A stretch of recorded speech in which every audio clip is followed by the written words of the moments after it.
Some people don't like to study, right? And I don't need to study and all of that. I just want to act, right? You know, everybody tells me I'm funny or, you know, I look good, or, you know, and I just want to get into it. I'm like, yeah, but how you not going to study? I don't need it. I said, the problem is good acting makes it look natural and you think you can do it. You go, well, I'm a breathing human being, so it looks like I can do that, right? The other thing is I fly all the time, probably once a week. You know, I like to fly. You know, I've never taken a pilot lesson in my life. Would you get on a plane with me in the cockpit? No. So I like to fly. You like to act, but you're never going to take a class, and I'm a producer. It just took me 6 years to get these $20 million to do this film, and I'm supposed to just give you a job? Right? You've given no thought to the craft that you'd want to become, you know, the actor that you want to be. So see it as the blessing. The real work is the downtime. Wendell Pierce. First off, Wendell, it is an honor to be sitting with you here tonight. You gave one of the finest performances this past season as Willie Loman in Death of a Salesman, as his audience would agree. Thank you. Thank you. You and I had many conversations during your triumphant run. Was Willie on your bucket list of roles to play? It's one of the great roles in the American canon. I consider it the American Hamlet. And was never something I expected to play. So it was a great surprise when it was offered to me. It was a great challenge. And one of those things that you really wanted to, I leapt at the chance to play it. So I didn't expect it. It wasn't on my radar, I would say. But I leapt at the chance to do it. Because at that point, I can honestly say that I was at a point in my career where, you know, I was wondering if my best days were behind me. And it's one of those things that that's what the role is all about also. So I knew it was going to be one of the great mergers of where I was in my personal journey along with one of the great roles. So Willie Loman taught me a lot about myself, not only as an actor, but as a man. Yeah. So, yeah.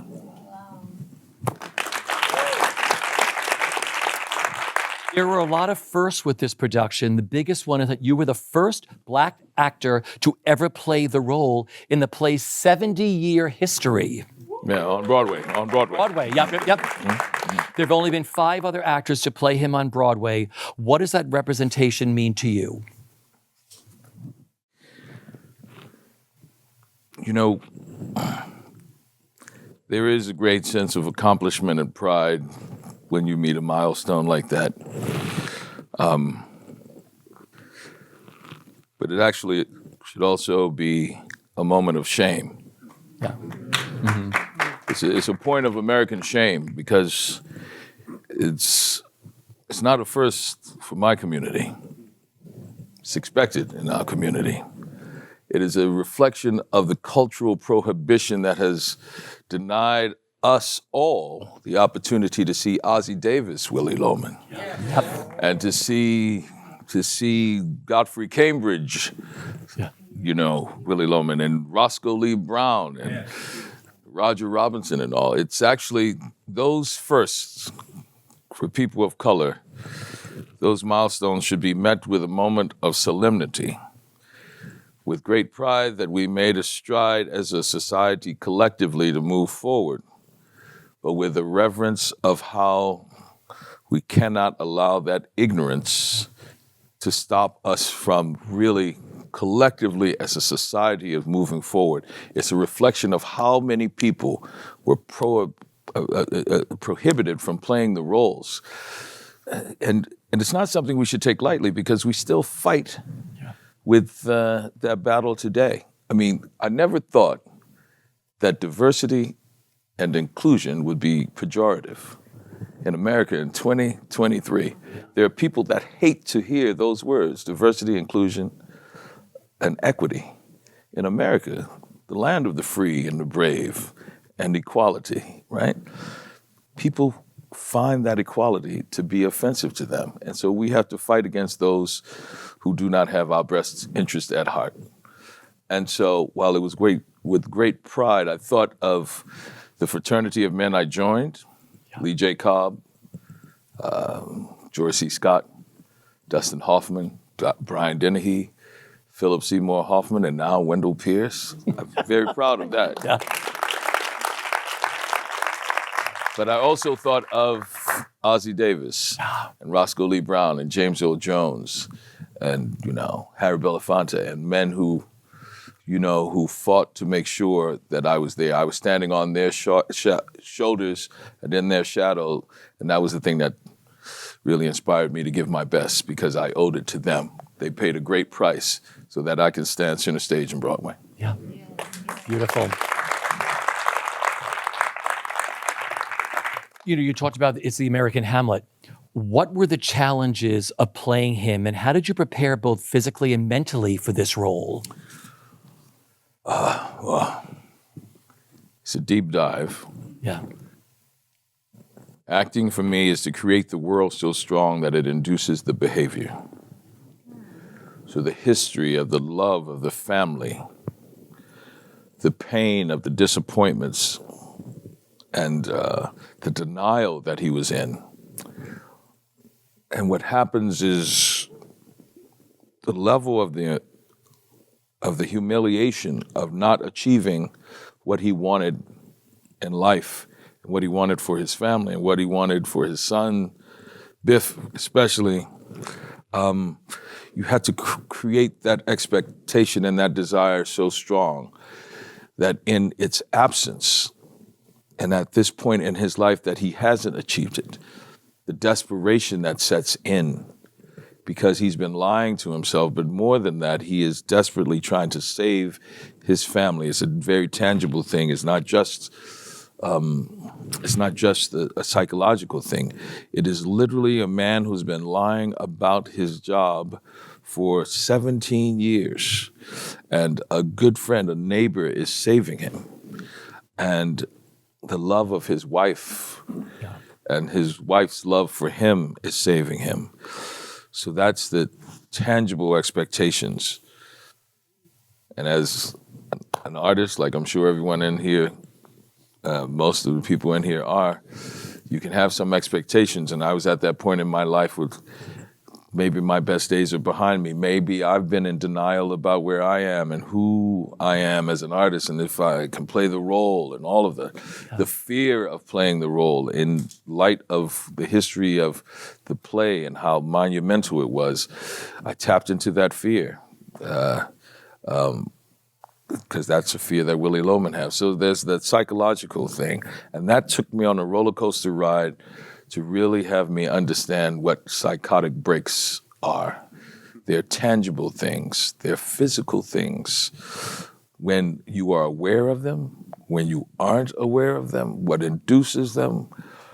So there's a great depth of research that goes into what happens with a psychotic break.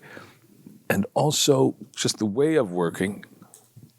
For those who have seen the play, my production, traditionally, it's been this slow dirge to death. We know the end of the play right at the beginning, death of a salesman.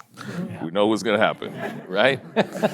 And there's been this tradition that has just happened over the course of years that people play the role with a slow dirge to death. And that time we all reflect on there, but by the grace of God go I.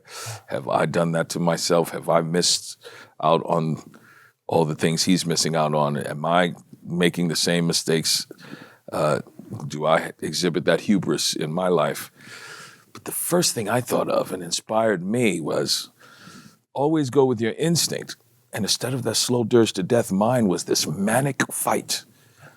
To fight the dying of the light at all costs. And when there's no way of going past it, fighting even harder. At the last moment of death, fight the hardest. So mine was this energy that came to me, that to fight and fight and fight at all costs. And it made me think of the journey, the unique journey culturally that my father's generation had to go through as African American. This is where the aspect of me being in the role, I can bring some of my cultural experience to it. Who better to know what the American dream feels like when it turns into the American nightmare than black folk, right? We have the same desires and loves and expectations and all given to us on this wonderful piece of paper called this Constitution and the values, but yet every example in our life is anathema to that, right? As I said before, with the equality. And so I tapped into that. So that preparation is a deep dive psychologically, that when you add all of that into the pool of it, all you have to do is step out, and that first domino falls, and the rest of the evening flows. Yeah. And then every night I had to climb Mount Everest, and it was like looking up to the summit, but knowing, in a couple of hours I would summit, so the preparation is a deep psychological dive. Beautiful. Please. I mean, I've spoken to the Nathan Lanes and all these people who said, fear is a good thing when you say, should I tackle this role? Yes. At any point in your career, they said, that's what helps drive you, saying, that scares me, I'm going to do this. Like I said, you're following in the footsteps of these great men, which you're totally entitled to be with. Right. But you have that fear, right? Great fear. Yeah. But the thing that I learned was, with this experience and with doing this role, although I have fear, now I have courage. Beautiful, yeah. And courage is not acting in the absence of fear. It's acting in the face of fear. And that was a great lesson that I learned. Yeah. A great lesson that I learned. What was your daily preparation for the role like before each performance? I mean, actors get up and sometimes like a 2-show day. Yeah. Like, what were Wednesdays and Saturdays like for you to do this? Well, I turned into a vampire when I was doing it. Because so energized by the end of the night, this started in London, I would go out and listen to music all night long. I remember I would leave the Piccadilly Theater and walk around the corner to my favorite jazz spot in London, Ronnie Scott's. I was there just the other night. It was a great time. And I would listen to music all night long, and it really bring up the sun. And then I would go to sleep. And I would sleep until about 3 or 4, right? And then I would get up and start warming up and get ready for the theater. And I would go to the theater maybe 2 hours before. So the play was the first thing of my day. And then the evening was the rest of the time. And it took a great toll. It takes this production in particular. It's very physical. It's always a physical thing, but it's you have to approach it like you approach a football game. Prepare yourself physically, prepare yourself vocally, and mentally, of course. And I would get up, have a meal, do a few things. I like to look at the script always right before the play. I just go through it. I like to take a script and turn it. I got this from John Franklin, a guy from the RSC, right? So you have this script and it's written like this. I just took your notes, I'm sorry. Oh, okay. And so you have your script like that. And then he would say, look at the cities. I don't know why he said that. But then you just kind of see, he said, look at it like skyscrapers. And you literally can see when there's moments of a lull, and when there's a lot of things happening. Well, obviously there's a lull here because it's an abandoned lot, but you have 2 skyscrapers here and then a smaller building here. So it's just kind of the landscape of the play. I would look at the play like a photograph, Then I also go through scenes and scenes and scenes, and then get to the theater, warm up, vocally warm up, prepare, and then I had a playlist of music that I would sit. And I think on social media, I put a photograph on, and I was backlit with a blue light where I couldn't see my face. I could just see the outline of me sitting there with Willie Loman's hat, and I couldn't see his face, but I knew he was there, and I would say hello to him, places, and then leave, and then go out onto the stage. I always wanted to just go straight from my dressing room straight onto the stage. No interruptions, but we would all greet each other quietly. Ready. lights, the music would start, and then I would step onto the stage.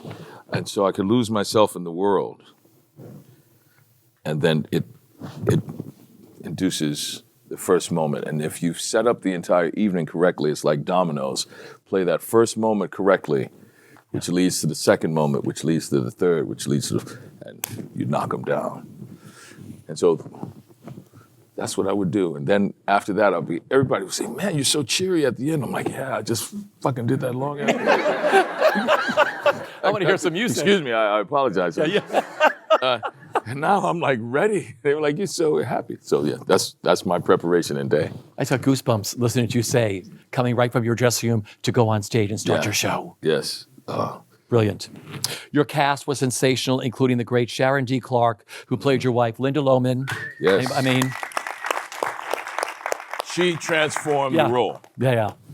She transformed the role. Before, Linda Lohman was always this doormat of a woman. Yeah. Sharon and I specifically said, you bring who you are to the role. So going back to your question of the significance of us doing it, we wanted to make sure that people understood the thing that has gotten us through so much as a community is Black love. Yeah. And what we wanted more than anything is to show the love between Willie and Linda. So when people would question, why would this woman stay with him? Why would she allow this to happen to him? Because she loved him. And she knew the pain that he was going through and knew that she needed to be there for him. She even tells her sons, I'll give you up for him, both of you. And she brought a strength to Linda that I think moving forward, women who play the role will have to consider in their interpretation of it. You know, I saw Romeo and Juliet just recently in London, and actually cut this part, but everybody, you know, Tybalt recognizes Romeo at the party. You know, that's him, right? Our arch rival, and he turns to Lady Capulet. She has a small role. He says, that's Romeo, right? And so when Tybalt gets killed, out of everyone in the family, she screams, oh, Tybalt, Tybalt, Tybalt, Tybalt. And through the years, for centuries actually, people were saying, why? And somewhere along the line, someone decided that they were having an affair. And you normally now see productions where they go, it's Romeo. She goes, go, get him out of here. Yeah. And then they kiss. And they go, you know, and you know, the first time you see it, you go, oh, I never even thought of that. And then what happens is when he gets killed, man, when he gets killed, and she goes, oh, everybody goes, I see it. You know, and then the guy playing, you know, Lord Capulet always looks at her like, what's that about? What's what? But, and it's that sort, and that happens somewhere along the way, and you see it off and on. People don't always use it, but that's the same thing with Linda Lohman now. You know, she changed the role like that. Now, productions will consider that. Like, she's not a doormat.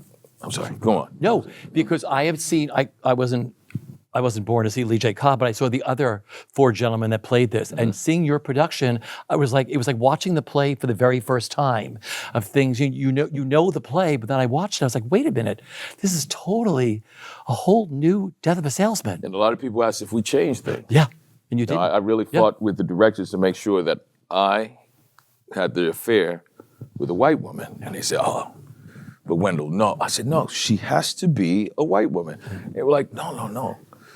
That's too dangerous. And I said, exactly. Yeah. What man would put himself in that amount of danger?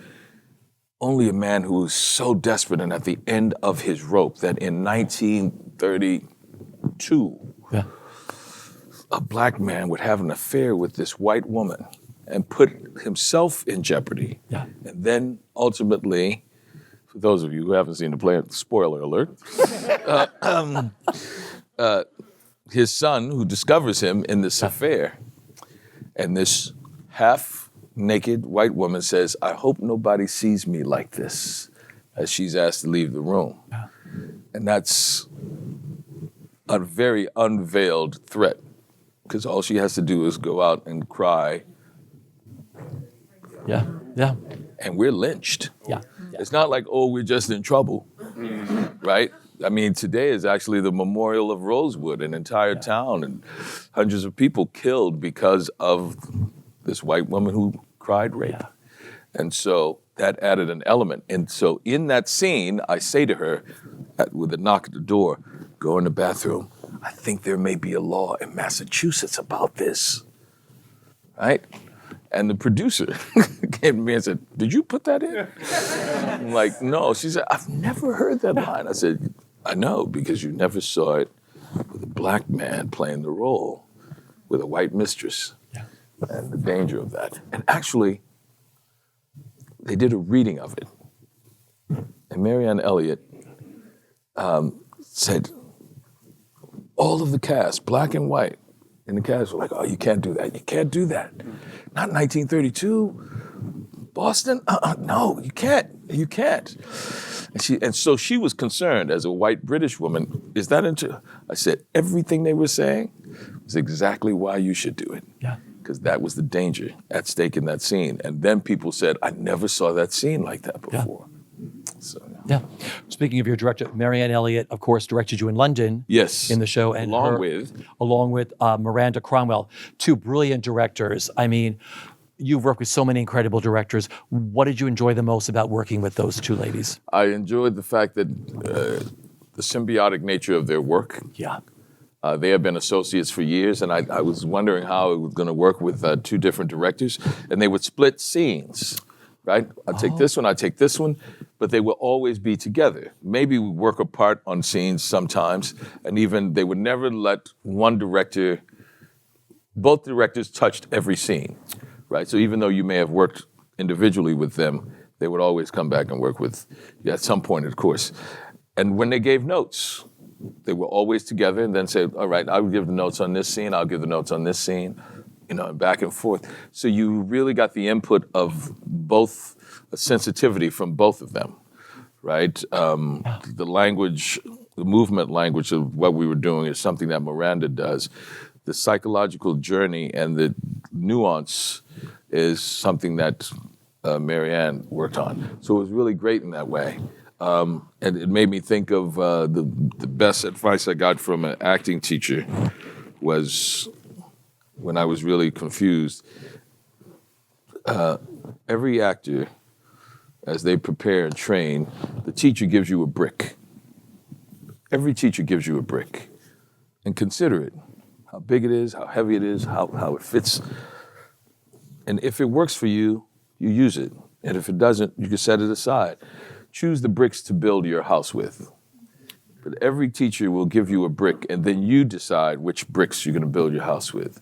Not that I didn't take notes from this director or that, but I considered everything that they did, and it helped to build my house. That's a beautiful way to put it. Yeah. Because you listen to people who say, I have an acting teacher, I liked A, B, and C, but I didn't like F, G, and H or whatever. Yeah. They give you these things, and you either put them aside or you build your house. You build your house with it, yes. Yeah. Beautiful analogy on that. Because of your success on film and TV, you brought a whole new audience to the theater who had never seen a play, and you introduced them to this amazing live art form, which all happened to us. What did that mean to you, bring a whole new audience to the theater? That meant, that's why we do it. That's why we turn the lights out and gather in the theater like this, so that we can reflect on... I'm laughing because Erica has heard this before. Yeah. We reflect on who we are, what thoughts are to the individual. Art is to the community as a whole, the place where we reflect on who we are, where we've been, where we hope to go. Consider what our values are, and then leave here and act on those values. As we toss and turn at night alone, it is in the form of theater and film and television, art itself, where we do that collectively. And that's really my mantra. And to do that with someone is very special. It's a real gift. And to have that cathartic moment with people who have never been to the theater. When people came and said, oh, man, I've never seen Death of a Salesman. You know, you go, wow, that's great. I will always be their first Death of a Salesman. And that is that's a gift to me right? Something happened in London, and I regret that I didn't stay in touch with this patron of the art. This woman, I came to the stage where I was leaving, and she was just in tears. Yeah. She was just in tears. German woman in London. She said, "Excuse me." She said, "I just lost my father. If you don't mind." I said, "No." She just beckoned me, just put her arms around me. "Thank you," and walked away. And I could just feel this woman saying, after seeing the play, "Oh, if I could just hold my father again." And for that moment, I was able to reconnect her with her father. And I thought about that in preparation as I came to Broadway. And the one thing that I went a little further with was the literal communion of spirit with my mother that happened every night. At a particular moment, two particular moments. One, my mother, on her deathbed, called me and said, "Wendell, I'm dying. Stay close to your brother." Right? That's the only brother you have left. Stay close to your brother. There was a moment in the play where Sharon would turn to Happy and said, "You're both good boys. Both of you, you're both good boys." And I was behind her, and I could just hear my mother. Like, that's all I heard was my mother's voice. In that moment, I lost my mother 12 years ago, and I waited for that moment every night. And then the scariest moment, not the scariest, profound. There's a moment where I could not see anything but just this one single light on me. And it's the moment of his death. And death is a very, very solo thing. And I thought, there will be this moment of death. There will be a moment of death. And that 1,000 people were gone. Everyone was gone. It was just me and the dying of the light. And as profoundly fearful as that may be, there's a profound moment in the journey of life. And I forgot what the question was, but that happened every night. And that woman, the German woman in London, reminded me of that. And I brought that to Broadway. Yeah.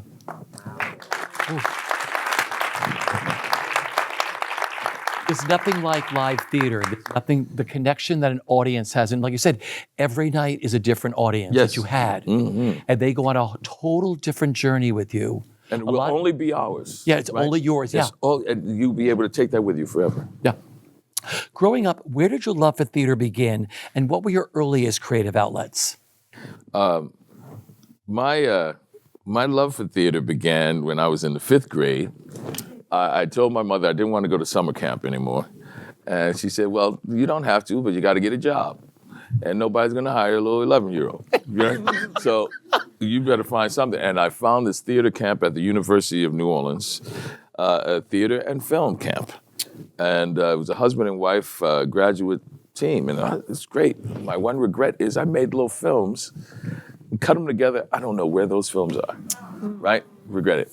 But then I went back to 6th grade, and she called me, and she said, the wife of the husband and wife team, and she said, "I'm doing my thesis play. It's a children's play, and would you do it?" And she put me in the lead. She stole the title, Midsummer's Night Magic. I was just like, you just changed one word, you know? And it was a little boy, Jeremy, who got lost in the woods. And they were and it was Wilhelmina Weasel and Mr. Fox and Mortimer Moose. And they were like, "There's a boy in the forest, a lost boy." And I was like, hello. And there he is, he's a human. Oh my God. And there was a troll that was messing up in their midsummer festival. And And I figured it out that the troll just never been invited, and he would not mess it up if you guys would ever invite him. And I solved everything, and then I heard, Jeremy, Jeremy. And there was a moment where it's like, oh, we have to leave. I have to go back to the human world. They're like, oh, thank you, Jeremy. And I had little voms like this, man. Yeah. Bye, Mr. Weasley. Bye. Man. And when I got into the voms and people were going, oh, I was like, ooh, shit, I like this. And that was my first little bug. And then, I was always big and fast. So I started playing football. Yeah, in junior high and high school, and I was Ben Franklin High School. I was going on the football team, and they came recruiting for the New Orleans Center for Creative Arts, which is one of the best performing arts high school in the country. And I went there, and I had the best of both worlds, NOCA, as it's called, and Ben Franklin, which we were like a college prep school, one of the great academic schools in the country. It was like Stuyvesant here, or Brooklyn Tech or Bronx Science. My school, Ben Franklin. So it was like going to Stuyvesant and LaGuardia, at the same time. The performing arts school here in New York. And so then that's when I really started seriously training for 3 years, from sophomore year to senior year in high school. And we didn't do any plays. We worked on scripts, we worked on our voice, we worked on movement, we worked up to scenes, and then we had to go out into the community and audition for plays. And it's community theater, and I was inspired by the Free Southern Theater of New Orleans. Free Southern Theater was in the civil rights movement, where they went out during civil rights marches and did plays that really spoke to the advocacy of the time in America, under the threat of violence. I remember one time they were doing a play, and the Klan told them, if you come and do this play, you ain't gonna make it. And I forget what play it was, but the lore was they did the play, and the Klan was waiting for them, right? And everybody applauded, waiting for the curtain call, and they got in the car and just got out. They didn't come back for the curtain call. So that's one of the legends of Free Southern Theater, but I was inspired by them. I never saw them in person because I was too young, and my parents would go and see them, and I would wait until my parents would come home, and like sitting around the campsite, a campfire, they would tell the story of the play. Yeah. And then I worked with those people who had broken up from the group. And one of my teachers was a man named Chikula Chajua in New Orleans. We got to celebrate him a couple of weeks ago. And then that was my inspiration. And then I came to New York after NOCA. But I had all these great musicians, I went Wynton Marsalis and Branford Marsalis, Harry Connick Jr., all of those guys, we were in school together. It was great. That's great, yeah. Well, you were a Juilliard graduate. Is it Group 14? Group 14, yes. Which is now Group 55, so just let you know how long I've been out of school. What did you take away from Juilliard? Who was in your class? What did you learn from all of that? I guess two folks that people will know from Juilliard. Thomas Gibson, who was in Dharma and Greg, and Chicago Hope and Chicago Everything. Yeah. And Criminal Minds, I think. Yeah. And Brad Whitford. Kindest guy in the world, always plays the nastiest people in the world now. So he was a father in Get Out, and so he's a maligned guy in The Handmaid's Tale. Yeah, he's awful in that too. But he's a really good actor because he is the nicest guy in the world. My entire class came to see me in London and on Broadway. And so I said, it just shows you that these 18 people that I was in class with, still close to this day. And Juilliard was tough. Juilliard was a really great training. There's nothing that has happened in the business, this 37 years I've been in the business, that could ever bring me as much anxiety and fear as any of the training that I had at Juilliard. So it really prepared me for the business in that way. Yeah. Because there were times I thought, the one thing I knew when I was graduating from Juilliard was I wasn't an actor. I felt so broken down. Training, theater teachers know this. You know, when training, it's a very, very delicate thing. You have people's internal psychological lives in your hands, and you have to be very careful with that. Some people can damage you, but I was just very insecure because of all the stuff that I'm trying to, all the bricks that were given to me. They think of them as they were a load on my shoulders. I hadn't picked which ones to toss away yet, so it was just this load on my shoulders. Some people just are very good at it. Just Michael Beach. My boys at Juilliard was Michael Beach, Eric LaSalle, Ving Rhames. Wow. And those cats, they were just like, they were able to manage it, even when the school came back at them. But it was, the school has evolved away from that sort of authoritative way of working. It's the British system that it was, RADA is kind of like that in the sort of British schools like that. So now you can just appreciate it. I would always say Juilliard was so great. It taught me the detail that you need to work on everything, the detail, the work ethic. NOCA had done that for me as well, New Orleans Center for Creative Arts. And so it really prepared me. And I said Juilliard was great until 5 o'clock because you never got to audition for the role. They just put you into the role that they thought you should do in your company. And a lot of times I was there very young, 17 to 21, and I hadn't played anyone that wasn't 30 years my elder. So when I got out, I was always talking like this and walking on like, hello, Richard, hello, Governor, how you doing? Oh, little water here, you don't mind, do you? Little... And so I would go for auditions for Law and Order. I said, it came at 2 o'clock.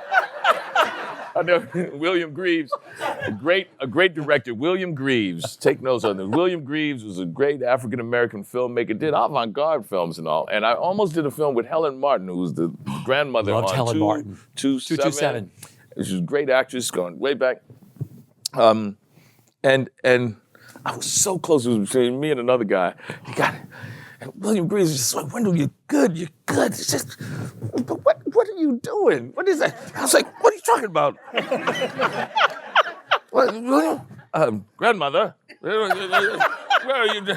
And so we had this little reputation. That's where the little reputation with Julia, they all messed up and, all technical and stuff.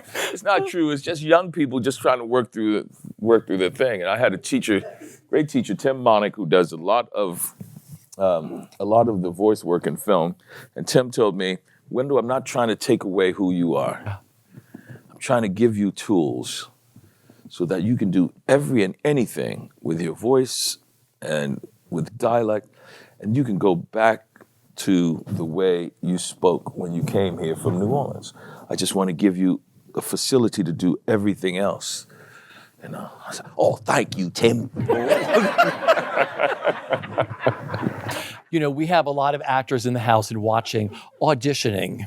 It's a very strange thing because it's a part of this business. This is what you have to do. Yes. But you never know when you open that door. The anxiety sets in and people, what's behind the door? So were you always good at auditioning with your British accent, Governor? Yeah. I was, the thing about auditions that I learned early on was, it's a great opportunity to share your work with another artist. That's all it is. Yeah. I don't know why we feel as though we're begging for a job and employment.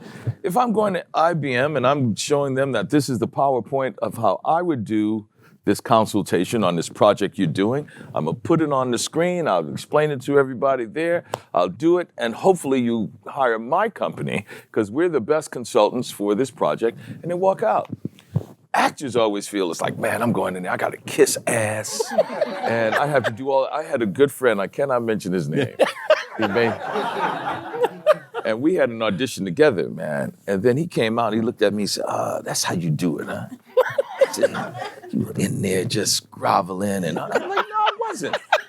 What is that about? She said, yeah, man, I'll never do that, You'll never have me do it. And he would never work, because he was just like, man, you're not gonna make me belittle myself and read these lines. And, he was it was always antagonistic. Yeah.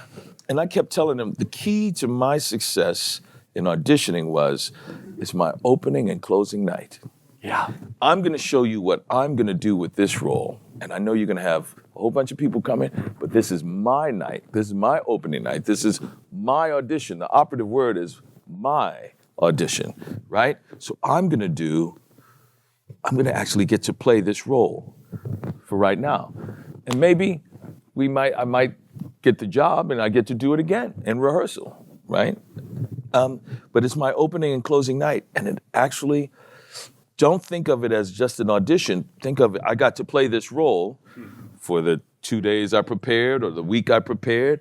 And then I had one performance at 4:30 and 15:15 Broadway. And when you think of it like that, the opportunity becomes great. One of the highlights of my career is an audition. I went in for the big deal, or big deal, not the big deal, with Bob Fosse, right? Yeah. And I had the audition. I was real young, and they had already started rehearsal, and I was going in for the understudy. And it was a role where it was a boxer who says, and he turns against the gangsters who want to get him to throw the fight. He goes, no, I'm going to take my life back. Richard, you do this. Jim, you do that. This is my life. I'm going to do it my way, right? That was the whole scene, right? Or something like that. And so I was waiting. My audition was the break in rehearsal. And I'd gotten this out of an audition book. And I thought, okay, I'm going to do this. They break for rehearsal, and I go in the room. I say, stop it. Everybody. All right, this is the way it's going to go. Richard, you're going to do this. Bob, you're going to do that. I'm taking my life back, and that's it. Everybody's like, right? And the stage manager says, everybody go, take your break. Take your break, right? And I said, and Bob Fosse was sitting at the table and said, all right, dude, start it again. I said, this is the way it's gonna go. Do the whole scene. Then he goes, and the stage manager's trying to find the page, right? Okay, no, wait, start again. Bob Fosse says, give me an F vamp. Boom, boom, boom, boom. I said, all right, this is the way it's gonna go. Richard, you do this. Bob, you're gonna do this. I'm taking my life back, and that's the way it's gonna go. And the stage manager's like, yes. And so he says, stop. Give me the F vamp. Boom, boom. Give me the script. And Bob Fosse got up. Boom, boom. He said, go. I said, all right, this is the way it's gonna go. Richard, you're gonna do this. Bob, you're gonna do this. I'm taking my life back. Bob Fosse was right on it. Who are you? You're not gonna go against us. I'm like, what are you doing? He came up to me and walked around me. I said, you better watch who you are. I'm not scared of you. I'm not scared anymore. I did the whole scene. I'm not scared. I'm ready to go. I know. You can take my life. Let me tell you something. You don't say that to me. And I said, I'll say it to you anytime I get a chance. We had this real intense scene. Then he came up to me. That was the end of the scene. Boom, boom. Music still playing. And he goes, you're good. You're good. He said, we got to find something for Wendell. He said, the only problem is you're too young. You're too young. My agent calls me, this is before cell phones and all that stuff. My agent calls me and says, what did you do today? Said, Bob Fosse called and said, we're not going to hire Wendell. We're not going to hire him because he's too young. But I promise you, I'm going to work with Wendell this year. I want to work with him. And I'm like, great. So I go to DC. I'm doing a play in DC. I'm on the road. I'm coming out of the bathroom. I see the television happens to be on in my hotel room, a picture of Bob Fosse. And it's down. I turned the volume up. They said, Bob Fosse died today. Yeah. And that's exactly how I felt. And I said, man, I was going to work with Bob Fosse. This year, I was supposed to work with Bob Fosse.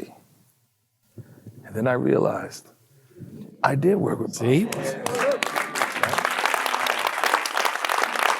My final question is, you have such an incredible career as an actor. What would your older self tell your younger self when you were starting out? Ooh. Yeah, be courageous. Yeah. Art is not a competition. You're on your own journey. And so you can't compare yourself to other people. Like, oh, he got that or she got that. I should be there, whatever. Work out, my big My big fat ass. Yeah, work out more. I work out, you know, but you know, some people got to work out more. And it's not fair. You know, some people, that's, you know what I'm saying? You just got to accept. Everybody has a different cross, right? Also, there are those who do not have your best interests at heart. So the best way to combat that is with your work, a high level of expertise and professionalism, and be a student of your craft. Be a student of your craft, because certain people will see that and go, man, that's who I want to work with, right? You will go through and around those people who do not have your best interest at heart.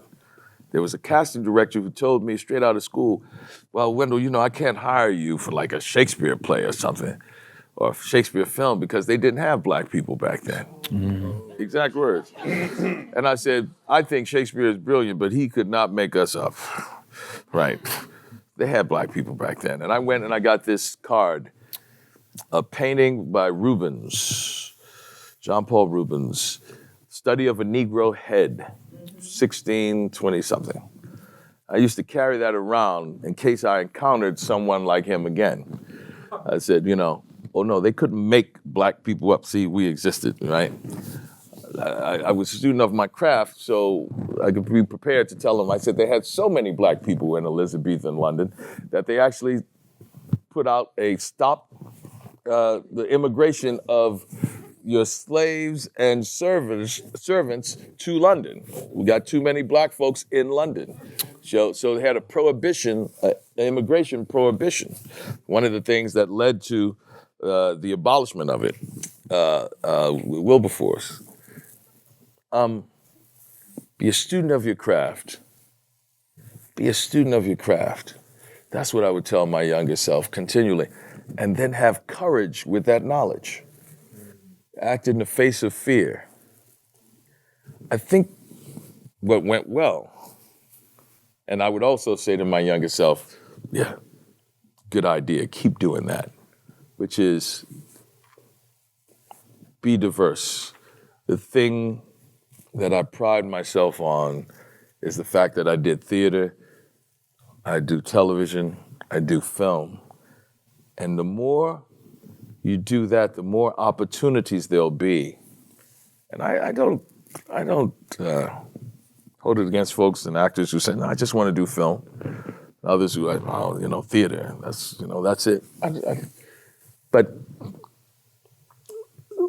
the more you do, the more opportunities there'll be, and work gets you work. And when an opportunity to do a film isn't there, there may be an opportunity to do a play. Opportunity to do some television isn't there. It's an opportunity to do a film, and vice versa. I tried to do the trifecta every year, a play, some television, and a film. And I would tell the younger selves, always work with students, because it will give you a chance to go out there and meet some of the people you're going to see in the theater and on the film sets coming up, you know. And that's the thing I look back on now after almost 40 years. People say, Mr. Pierce, I don't know if you remember, we met when I was a PA on this project, or I was a stage manager on another project. So, and the last thing, you're going to be talking a lot to your younger self, Wendell. The last thing is, employment doesn't define you as an artist. That has saved me many a time from losing hope. Yeah. From losing hope. Yeah. I want to thank you. You and I have spoken numerous times, but to sit with you one-on-one, my friend, this was great. Ladies and gentlemen, Wendell Pierce. Thank you. Thank you. Like that.